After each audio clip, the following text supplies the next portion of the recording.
Magic Expand and Magic Edit. Yes, we're talking more magic.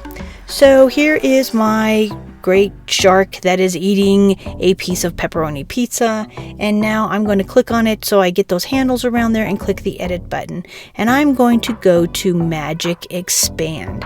And what this is going to do is this is going to expand my image out, and there's a few ways I could do it. I could do it freeform, where I could actually kind of crunch it in some places and pull it out in others, or I can actually keep the aspect ratio. The choice is mine. I'm in freeform right now, so it might look a little wonky when I'm all done, but that's my choice, and I can always go back. And so when I hit expand, let's see what's going to happen here. You can see where it's going to expand to, and give it just a few minutes to do its job here. AI can take a little bit. And there it is. It actually did expand it out. And if I don't like it, I can generate more, or I can click cancel. The choice is mine.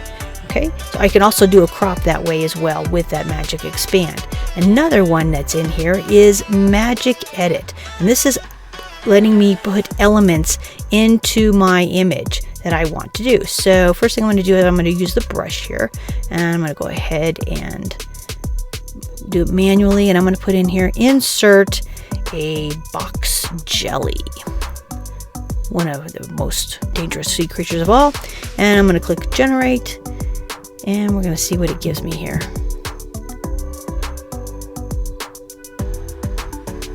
And it looks kind of like it. Okay, I can have it generate more if I wanted to. I could add more description, of course, and get a much better picture. But yes, it did. It put an actual sea jelly in my picture that's already been created by AI. I click done when I'm finished, and then my picture is almost all ready to go.